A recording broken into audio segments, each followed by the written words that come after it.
welcome to the podcast to end all podcasts. This will be State of the WWE. It will also be a recap of the weekend at the casino, or the weekend. It wasn't the weekend. It was Monday or Tuesday. Honestly, I don't know what day it is after everything. Yeah, somebody said before it's Wednesday. I'm like, no, it's Tuesday. Oh, yeah, wait.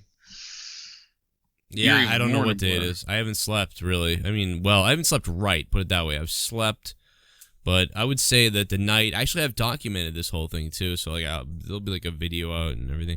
So we're going to kind of bounce around and go into all this stuff. But while we were away, it felt like a week's worth of news was coming out. Like, every time another big news thing came out, I was like, oh, God, no. Vince McMahon's in a car accident. I'm like, well, you know, he's okay, so that's the good thing. It's funny because the 911 call came out today, and I thought that was, like, ridiculous, but... Like, yeah, it was the girl calling 911. Hey, I've got this guy. The funny thing is she doesn't know what the car is. She's like, it's a black thing, a black car thing. She was like... I see a car seat. Is there a baby? Yeah, she's like, I see a car seat and Toyota, something about a Toyota, and then, like, that's it. Like, Bentley doesn't... It's like... No one made the joke, though. They were all like, wow, Bentley needs to get better at advertising. Like, nobody knows what it is. It's like, how about nobody has money? Yeah, did you think about that? What do you mean nobody? People don't know what a Bentley is, not because like nobody recognizes Bentley really, but more so that they just I don't know what a Bentley is. How much is a Bentley? Like, is it like a lot of money? I think so, right? Yeah, usually $120,000. Oh my God! On the low end. What are they talking about then?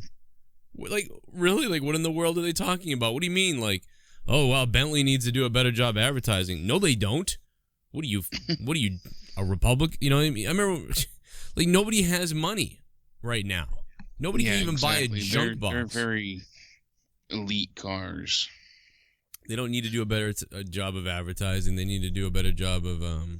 Yeah, right here. I guess the car, if it was they're handcrafted in Crewe, England, and it's a luxury car. This looks to be the car Vince has, the model, and it starts at $180,195. Yeah, I can see why no one knew what car it was. Like, now I know. Like, I remember thinking, like, nobody knows what a Bentley is. But anyway, so Vince is okay. It's a gold bar. He's driving a gold bar. You know? Yeah. Oh, wow. No one, like if someone had, like, showed the rare crystal or something. Well, Jr's wife isn't okay, though. We don't know about her situation. That was the other thing. So then we got... I mean, everything was going on. It was like Vince was in a car accident. JR's wife has a fractured skull, which is scary. Yeah, she crashed. A car crashed into her Vespa while she was riding to the gym. To be clear, a Vespa is like a moped sort of thing. Yeah, it's a scooter. A lot of people didn't know. They were like, "What the hell is that?" Or is that her horse? Or like, I don't get it. Jan was not wearing her helmet, and both the car, driven by a 17-year-old male, and the scooter caught fire. Ross also noted that Jan suffered multiple skull fractures. Her situation is touch and go, and she's still on life support right now. Oh my God! I mean, that's awful. Really awful. JR says, my little angel was unfortunately not wearing a helmet, which arguably would have prevented the extreme nature of her injuries. I fully admit that there has been no experience in my life that could have prepared me for this life-changing week. He was 30 miles from their home where the accident occurred. He was recording the Ross report, and he says, to see one's life partner and love of one's life being kept alive via life support equipment is tragically heartbreaking. Yeah, no, I don't even know how you can type. I wouldn't even be able to type anything. I'd just be like, I'm messed up. I just never drive anything that doesn't have 4 doors at this point. People, someone's gonna get hurt, and especially with no helmet. But I hope she's all right, because that's terrible news. Everybody says she's like the best too, like so. I hope that everything's all right. We love the kindest woman, and there's been a lot of support. I know Big Show came out in support too, and yeah, Big Show came out in support yesterday. He was selling dick pics for about 100. No, I'm just we had to get a little funny because this is getting really sad. I want to kill myself. Well, segue from dick pics. Paige Xavier Woods will not face action from the WWE over leaked photos. and especially since I guess WWE is just kind of hoping the leaks will blow over because more victims are emerging. In the meantime, while we were away, also Caitlyn, we spoke about, but then Summer Rae had pictures leak as well. Summer Rae went on Twitter and said, no, those are completely fake. And she started blocking people. Well, Summer Rae's were fake, weren't they? The ones I saw were fake. X-rated pictures were released that apparently show women's champion Victoria as well. And Lisa Marie, Victoria there was blocking people. I mean, it's just got a head of, full head of steam, and these pictures just keep coming out. And I mean, they're graphic. They don't all include facial, shots of the women, but problem is that it is from their, Google Drive or their iCloud account, so it's hard to deny at the same time. I mean, the ones of Alexa Bliss were fake. I saw the ones that, we had seen, and then we saw the originals, and that touch-up job was perfect because it looked very convincing. So who knows? I mean, right now we know the Paige and Xavier stuff is real, though. Have you heard Diamond Dallas comments? Just wants it to blow over. What's that? Have you heard Diamond Dallas comments? I'd like to bitch slap him in front of everybody. I just want it to go away because she's a good lady. She's amazing. Charlotte, I mean. Charlotte Flair, I mean. If that ain't her daddy's daughter, she's unbelievable. What? Wait a minute, what? I thought he wanted to bitch slap the Paige thing. Yeah, I know. Am I reading the wrong comments? There's a... DDP is not only a former star, hopefully Paiges have surrounded her. Yeah, I mean, I'm confused. I think he's talking about Charlotte, I guess. WWE legend threatens Paige's hacker, and then it's DDP. I can't imagine that WWE is, like, would just hope that DDP wouldn't talk about this since he's going into the Hall of Fame this year. And this is going on. Like, the more you can connect the dots, you know what I mean? Now if you search Diamond Dallas Page news, you see him talking about nude photos of Paige, and then someone goes, What? I didn't know that. And then exactly. So, I mean, it says here, too, it kind of makes sense. Where was I on here? Were this the Attitude Era, WWE might have made an angle out of it, but now, with the PG rating, they're at the mercy of shareholders. So they're trying to just not acknowledge it and have it blow over and go away. Yeah. And if they fire her after this incident, then they'd have to punish Xavier.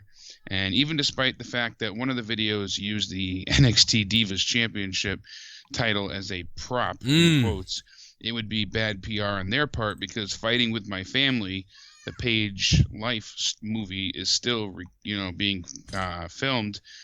They haven't wrapped up on that yet, and she's still on the shelf recovering from neck surgery. So this has so many layers to it that the onion has yet to spoil. But a lot of big places picked up on this, that she's not getting any type of punishment. So What Culture, Bleacher Report. So it's legitimate as far as that goes. We were loud. You sound and boisterous. dead right now. You sound like a zombie. Actually, you're like, oh yeah, and then the thing happened, and then I'm in pain and out of energy. But I'm telling you, I went back and I skimmed through SmackDown, and we sounded like nothingness, like silent. Yeah, But the arena was lit last night. Everybody was so loud. Yeah, I don't know if it was lit, but there was like loud. Well, I mean, it was definitely not quiet. I mean, people were like if people had asked me like what was the audience like, I would have said like it was like a 7 out of 10. Like it was like let's say like 6 or 7 out of 10. But over the TV, it sounds like a 4 or 5. Not even at times. There was like crickets when Ambrose was rising up on the forklift. Yeah. But there, everybody went nuts. Yeah, I don't get it. But that you was know like what I an noticed? 8 out of 10 moment from the crowd. I did notice something though. I noticed that the camera crowd, if you look at, sometimes those guys were cheering a lot and flipping out. But if you look at the crowd in front of the ring, a lot of them, it's like almost like they weren't cheering like that much. It was the people outside the bowl area. Yeah, that's true. A lot of people on the floor were just kind of sitting on their hands. I mean, we saw empty seats on the floor for hours up until the main event happened. Yeah, it seemed like the hardcore people were up around the area. So maybe that's what it is. I asked Road Dogg about this because I said, people are really paying a lot of attention to what you do to the crowds and stuff like that. And, I said part of the stuff is the editing and post that happens, I just said, is this just how it is? It's authentic, and that's what it is. That is the authentic audio that they're picking up from the cameras that they're using. And what's going on is every arena is different, every area is different, and sometimes the mic areas are different, and sometimes the cheers emanate from different areas. So, you can hear people going crazy in the background, but you don't hear it from the forefront. Unless the whole entire place is screaming all at once. Like, you don't really catch that on the television. And no, that's for sure. And especially because they didn't play the audio during the Total Bella's skit that the crowd, was producing. But yeah, it's too bad because we were laughing at that skit so much that we actually added a natural laugh track to it that was awesome. Yeah, and speaking of that, this is what I mentioned to you before that you're not going to believe. Vegas now has betting odds on if John Cena will propose to Nikki at WrestleMania. Oh, I'm not surprised about that at all. No, there's right now the I can see them losing 2-9. I can see them losing and then him proposing, even though they lost. Like I can see that. So basically, there's an 82% chance based on the betting odds of John proposing to Nikki. Odds against the proposal are 11-14, so $4 bet would win you $11. How about even better? He goes heel and he gets down on his knee like in the Miz thing. He gets down on his knees and he goes, "Nikki, I know a lot of people have been waiting for this. Yeah, it's never gonna happen." Like, and then he walks out of the ring. That's John Cena's heel turn. He won't marry Nikki.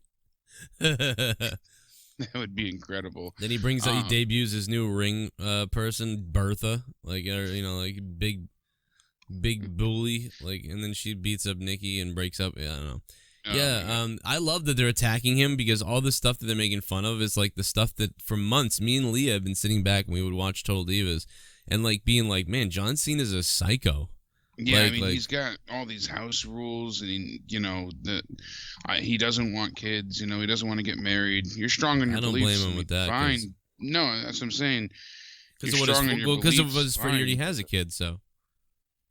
But there's just so much, so many layers to it. He doesn't have a kid, does he? Or he just has the ex-wife? He doesn't have it. He has the ex-wife, right? He has the ex-wife, but no children. I think that freaked him out. I think he's freaked out that something will go south again, and then all of a sudden there's a kid involved. It's so weird because he loves kids so much apparently, but he don't want to have one. Yeah, and then I don't think he wants anything to change with the way his life is now. But like you said, he's very weird in his home, and he seems very robotic when the cameras are on. So. Yeah, so that was just beautiful how they made fun of that because me and Leah are always just like, man, that is no wonder he like some people get rubbed the wrong way by him and stuff like that or whatever too because he's so particular. I mean, he almost demands respect, but at the same time he's got all these particulars, which is great. But you're always on eggshells around him. I feel like, and yeah, exactly. The after fact, what was it? Talking Smack. Both John and Nikki were on, and John Cena said, "Congratulations, Mike. You did your best work tonight. And congratulations, Maurice. You finally did work." And then he said, but after next week, Miz goes back to being Mike, and Mike is softer than a shoe full of baby crap. That couldn't crush a grape in a fruit fight. What the hell? Yeah. Mike is softer than a shoe full of baby crap that couldn't crush a grape in a fruit fight. Oh my God, that's funny. I mean, like, that's what you're coming out with? Buried. Speaking of buried, I wanted to bring this up too. Tyler Breeze and, Fandango with that whole little thing. I enjoyed it. I thought it was a funny moment. People were like, "Oh, Tyler Breeze, this is so disrespectful." He's buried. And he's been buried. He's been buried for a long time, so this isn't anything disrespectful. This actually got him on TV. Yeah. He chose to do it, and Road Dogg had even said, this is the role he, is playing at this certain point, and he's happy. If he's happy with it, so be it. We know he deserves better. Maybe he'll get his time. Maybe it's coming because he paid his dues in NXT. We know he's a phenomenal wrestler, and we've seen people come out of comedic tag teams before and become great stars. So yeah, I mean, Edge and Christian had I get their it. stupid stuff for a long time. The Hardys, when they first started as a tag team, didn't win shit for 3 years. Yeah, and they look. What the hell was that? They literally look like the Young Bucks do now. Yeah, when the Hardys started. Exactly. I mean, nobody knew them like the Young Bucks, though. It wasn't like they were over like that everywhere. No. But when the Hardys started, they were jobbers. They lost repeatedly, and I was like, "Oh, that's weird. I didn't remember it like that." But they were. And you go back and I watch things on the networks, and they lost constantly. Edge and Christian were usually the ones to win, but and then the Hardys built themselves up. Look at Team Hell No. I know Daniel Bryan had more of a singles run before that, and obviously KANE did, but they got over with the crowd, and the crowd cheered highly as Tyler Breeze did the Nikki Bella thing. It was very funny. I liked it, with the boob piece falling out, and everybody popped when Nikki ran out, and there was a big fearless chant. And I think it just reminded people how mad they were that Tyler Breeze is in a better position. But it's like I'm over it. Like you said, like I liked it too, because again I thought the same thing. Like, oh cool, because I saw Tyler Breeze that morning. He was eating breakfast, and I'll tell you, I was like, oh man, Tyler Breeze is here. Does that mean he's gonna be on television? And I thought the same thing. Like, oh good, he's on TV. That's good. And they'll move forward maybe with him eventually. And somebody was like, I think somebody got in not a fight, but like an argument with Road Dogg on Twitter, and the guy was like, well, maybe he's just got to pay dues, it looks like. And Road Dogg was like, no, not really paying dues. It's just that was his spot.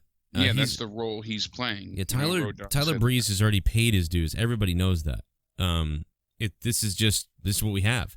Everybody cannot, I mean, you can say everybody, there's one side of the argument that could say, everybody can't be Shinsuke Nakamura, or everybody can't be AJ Styles, but, everybody is that in other companies, but that's not what works in this company. So even though there's a portion of the audience that wants this company to be New Japan or something like that, that's not what WWE is. That's not what they want to be.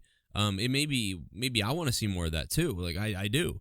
But that's not what we're going to get. It's just not, there's going to be a balance. What I loved about last night was how well, even if you didn't like some of the segments and how some people are used or whatever the case is, even if you thought last night was like a 5 or a 6 or something, the pacing was so well done. It was like, okay, quickly, Tyler Breeze, da-da-da. Okay, well, good. We got John Cena and Nikki to look strong and beat up these, like, Nikki took out a fucking guy.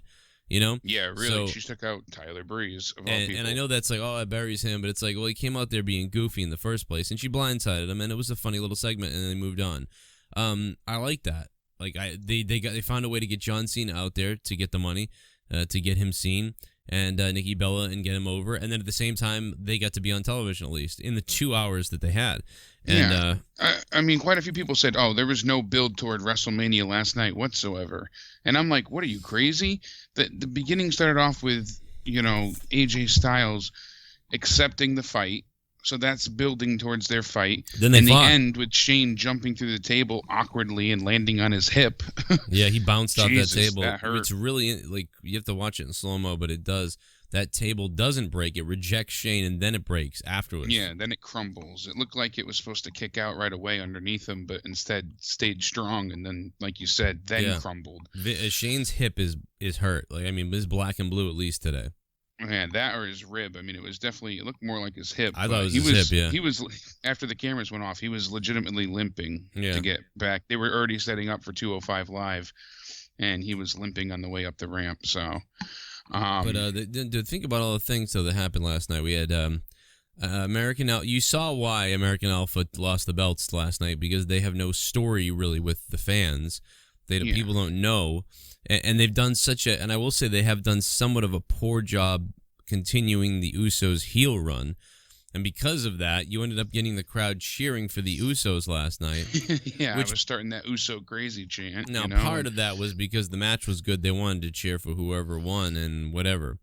That was a great match, and that was part of it too. Like I now sit back after the fact, and I was questioning, all right, maybe, it's awkward giving up and switching the title's ownership 2 weeks before WrestleMania. But the shakeup wasn't a bad idea, because now it gives American Alpha something to fight for. Yeah. Gives them a redemption storyline.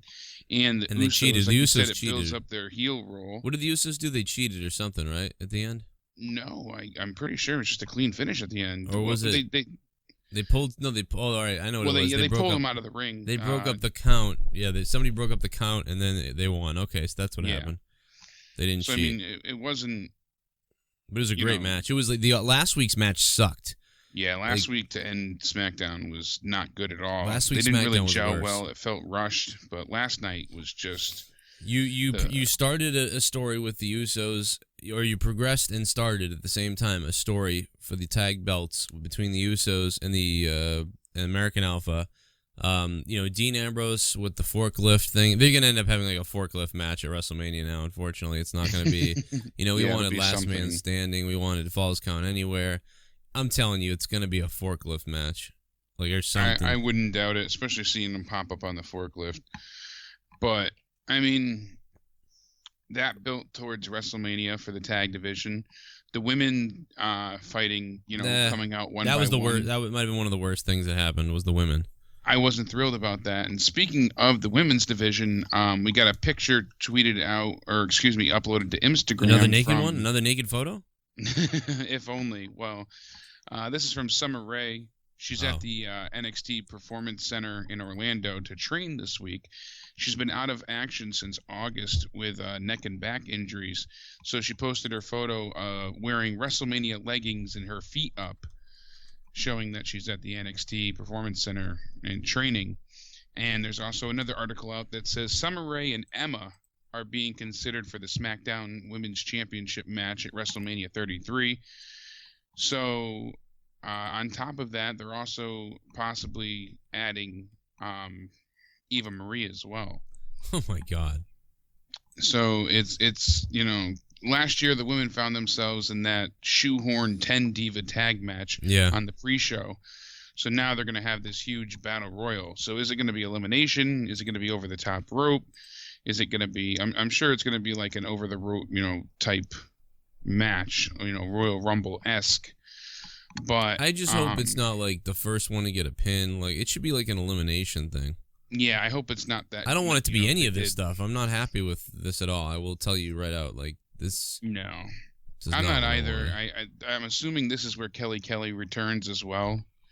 And I feel like that kind of takes away from Mickie James's return. But the alternative is the Fatal 4-Way on Raw. So both women's side are not, that interesting. And that's all I got to say as well. I don't know.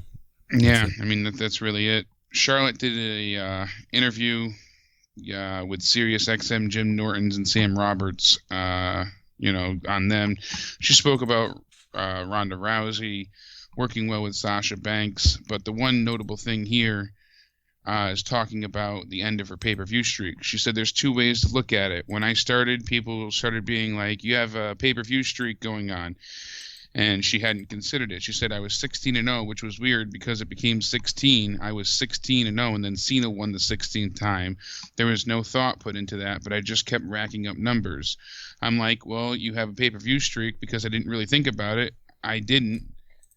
And it was more of a statistic than a story. So to her, it never really mattered. To her, it was just numbers. It wasn't really anything that important. So I found that to be interesting. It was an interesting stat at the time.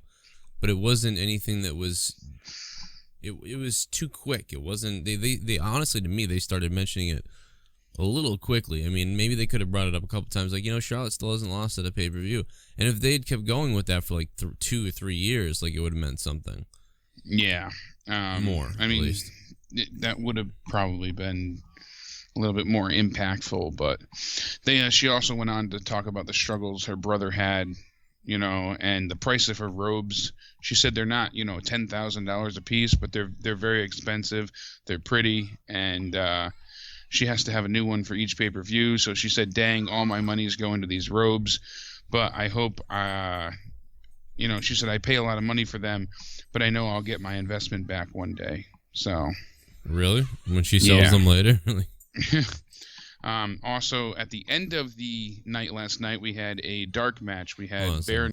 Right. So we had a dark match. I was trying to remember the competitors. It was Bray Wyatt, Baron Corbin, and they were taking on Luke Gallows, who looked good all in black. He had this, black tank top on. He looked a little less dingy, a little bit more appropriate. And Dean Ambrose. Match was quick. Dean Ambrose got the Dirty Deeds to win. But at the end of that, here's what's interesting. WWE came over the loudspeaker and announced that Bad Blood is returning. It's going to be a Raw exclusive pay-per-view July 9th at the Hartford XL Center in Connecticut. So the last pay-per-view to take place at the XL Center was Vengeance, and I was there, and that was Triple H versus Benoit with the Eugene angle.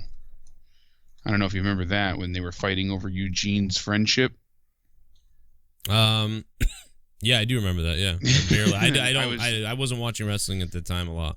Yeah, I wasn't really either. I hated Eugene. I know that. Yeah, I wasn't big into the angle, but I went there that night, and that was his first and only pay-per-view I've ever been to, so that's why I had the chance, and I took my younger cousin and my grandmother and we went. It was a good show. I wasn't really watching much at that time. That's about when I got out of it, but I had never been to a pay-per-view, so that was my chance to go. It was cool. But yeah, Connecticut hasn't had a pay-per-view since 2004 there, so it's cool to see them return finally here. And the first Bad Blood pay-per-view marked the first ever Hell in a Cell match, where Shawn Michaels defeated The Undertaker after KANE made his debut. That's gotta be KANE, And since awesome. then, there's only been 2 more Bad Blood pay-per-views in 2003 and 2004, which were, again, Raw exclusive. So no ticket information or pre-sale code was given for this year's Bad Blood, but that's definitely cool that Connecticut's going to get a pay-per-view. Bad Blood.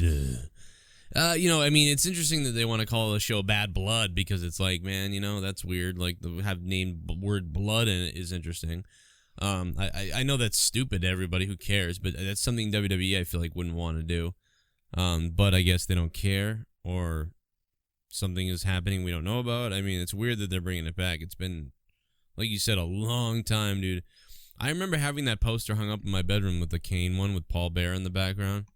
Yeah. I can still remember that issue of WWE Magazine. I had that one, too. We all had subscribe to the magazine.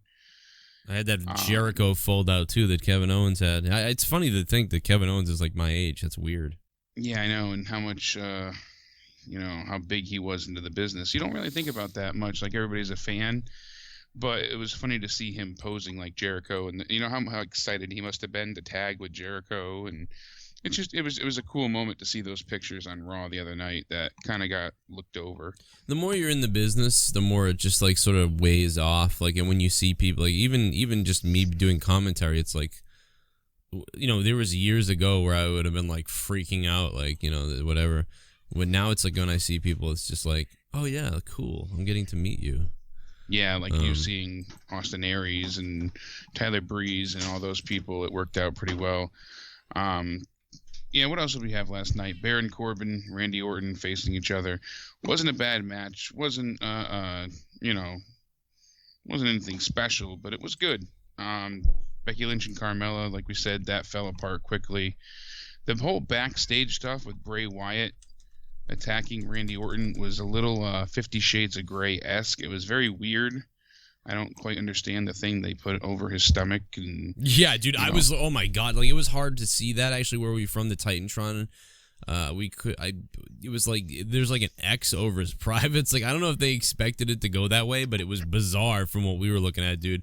The photos that people have been sending. Yeah, because my daughter even looked at it off. She's like, X marks the spot. It really reminded me of Val Venus, Choppy Pee-Pee. Yeah, because you had said, they'll turn Randy Orton into a girl, and she started to cry laughing. I actually thought about, I've been thinking about making a GIF, or like thinking about making like a side-by-side, where it's like, oh no, not again. Like, because that's what it looks like. It looks like Val Venus. Yeah. Like, it absolutely does. Chop it. But it was weird. They're doing that spiritual stuff, and that's the stuff I don't really care for. The lights go out, they flicker, and then all of a sudden you have 50 people in sheep masks from OVW, You don't like that? Oh, okay. Oh, well, I mean, I'd like it if they got a little crazier with it, actually, to be honest. Well, that's what I'm saying. Like, it was cheesy in a sense. Like, if they got really dark with it, I'd be more about it.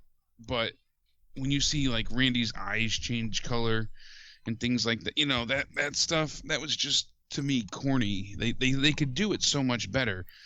They're doing the cheap, like, newish look thing. I want to see what other stuff, like, it would be cool if they like they can't do it now is the problem, but it would be cool if like Bray Wyatt said some things to Orton, and then all of a sudden the next thing Orton did was like cut his arm or something. I know that's like weird, but he possessed him or something. I could even see working. But if you want to, here's the problem. Like the Wyatt family, we know, at one point in time, Braun, Luke, and Eric. At least we knew that Bray had those 3 followers. We know the Undertaker has druids that he can call upon at certain times to, help him out. But to see all these people with sheep masks, it was just very random. Like it just, I don't know. I try and look at things from a logical standpoint at times. It reminded me even of though Ninja Turtles wrestling 2. isn't logical. It was like Ninja Turtles 2 when Shredder was talking to Raphael after they caught him. The old Ninja Turtles 2. Yeah. Go ninja, go. That's what it reminded me of. That junkyard. I was like, oh, it's that scene. Yeah, why not just... You could kill him now, You don't have to wait. No, I'm going to tell you my entire plan. Then I'll lure the turtle. Actually, that one made sense because that was like... Shredder was like, I need to get all the other turtles here. So they actually... That one wasn't that bad. When you think about it, when you look back at movies, it was like... He kept Raphael tied on that post so that they could trap the turtles, and they did. They caught all of them. It was great. The only thing they didn't realize is that Splinter was somewhere, and is a great archer. And that's about it. So actually, that was like one of those things where it was like cool. But he did kind of. I think he did tell him the plan, maybe, or we didn't see it at least. I don't think, but Raphael knew it. Yeah, it's been a while since I've seen. He basically told him because Raphael knew the deal. No, you know what? I think they figured out what they were doing with the shit. Anyway, I don't know. They had the guy from TCRI or Y, whatever it was. Yeah. From the ooze. Fill them in, that scientist. But, yeah. So then we had AJ backstage, and he's waiting for Shane McMahon to come, and limo pulls up. You got Heath Slater and Rhino get out, which was odd that they're arriving now. We haven't seen them in a while either. Yeah, and they're showing up to the show halfway through. Yeah, no, I watched all the wrestlers arrive about 5 hours early, so I don't know.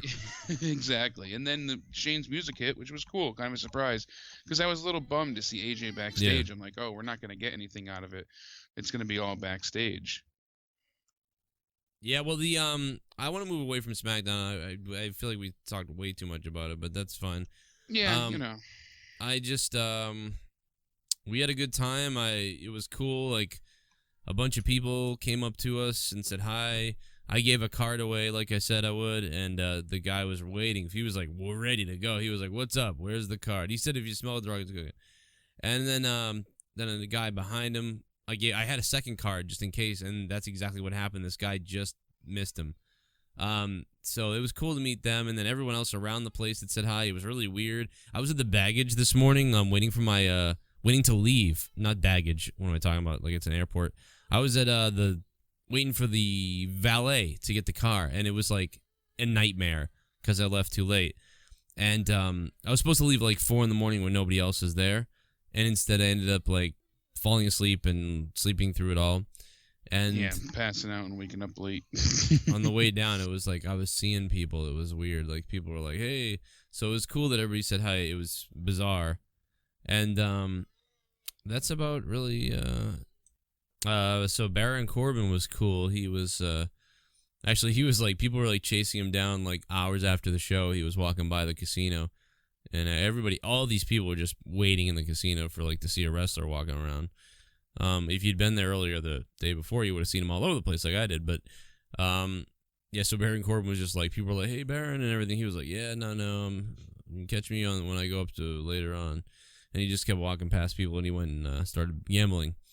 Then later on in the night, it was cool. I saw Corey Graves. He was kind of cool. He was friendly to everybody. He was walking over to, I don't know where he was going, actually, but, so he was cool. I said hi to him. He was nice. He not like he knew me. I just was like, "Hey, what's up, Corey?" Some of those guys were all cool. Tyler Breeze in the morning, he was cool. Austin Aries was hilarious because he was just like skittering like to the to find the doors to get into the place. Like, and I swear to God, he wasn't really on the phone. He just pretended to be on the phone, and then was trying to get through the people by pretending to be a busy person on the phone. That was great. What else? A lot of stuff happened. There was this guy, one of the guys had me sign something for his Jenny. Hi Jenny, if you're listening. I forget the names, but I know that his wife or girlfriend, Jenny, listened to the show for a long time, and he was like, "Will you sign this for her?" So I signed something for her to bring back to her. He said that she was a big fan. I was like, really? And when I was in the event, I was sitting right behind him, and I guess he put her on. He got her on the phone, and was like, "Would you talk to her on the phone?" It's like I talked to her on the phone while I was at the arena. So he was really cool. He was really nice. And so what's up to Jenny out there? She sounded really like really cool. It was really cool to talk to people that were that excited. Like I'm blown away by that. People really, really excited to talk to me and to sign stuff. Like I was like, I didn't even bring a pen. Like I don't know idea, but it was a lot of fun. The Johnny Rockets is open all night long. So like I was psyched because last night I was starving and at like 2 a.m. I went over there and grabbed what did I have? Tuna and a hot dog. And the building was nice because it's smaller, you know what I mean? It's a little bit smaller, so it's way more intimate. So that's why we thought, the crowd would be louder. We lost Jake, by the way, guys. I'm sorry. Sorry, Jake. Jake, thank you for being here. Jake didn't have to run, but his Skype went out. So we just decided to end the show, but I'm just kind of wrapping it up by talking to you guys about this. And that was really cool. So that was cool. What else? There was a bunch of stuff I was supposed to tell you, and now I don't really remember. I didn't win any money. I did gamble. I've never gambled like in many different things I never did before, so that was kind of cool. Big casino. I believe I'm gonna be at. It did teach me that going away is tough to do. I'll tell you that much. A lot of wrestling news broke while we were there. There's so much more to get to that we got to here. Unfortunately, we have to go. We're out of time. We're 37 minutes into this, and we're out of time for right now. But there's so much more to cover, like with the bad blood stuff with the Hardy Boys. The situation with the Hardys is crazy right now. Still, like it looks like the WWE made an offer, which they've been waiting for, but we keep talking about it, are they going to be the Hardy Boys, or are they going to be broken gimmick, or, we don't know. But there was a little more information released. PW Insider confirming that Matt and Jeff have been in talks with WWE, which we knew that. We basically knew that happened. Right before they got signed by ROH, we knew that the Hardys had been in contact with the WWE. We just didn't know exactly what was going on. Pro Wrestling Sheet had reported that they were in deep talks with the WWE.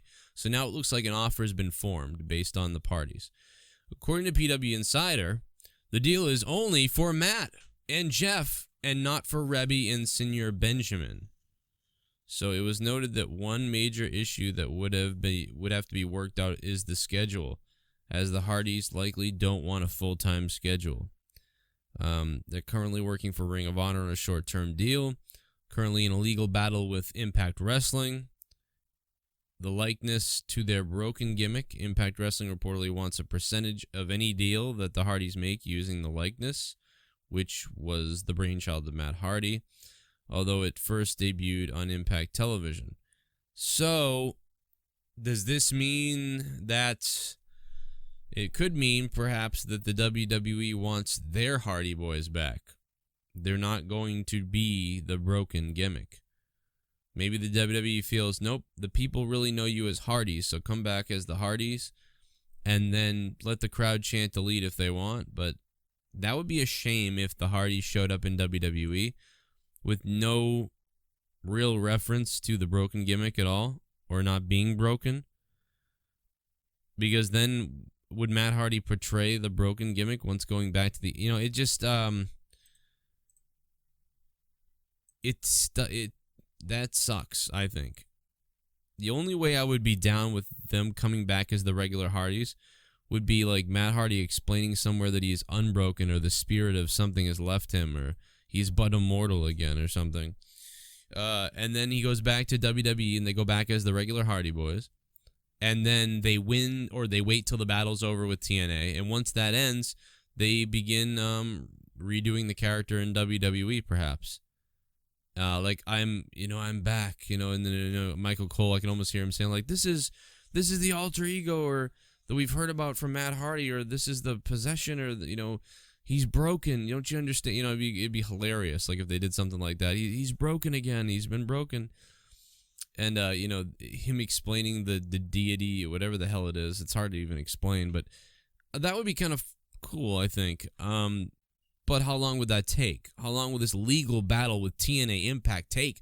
3 months, 7 months, 8 months, 1 year? It may never be done. It could be 2 years. And by then, the thing has gone stale and it's worthless.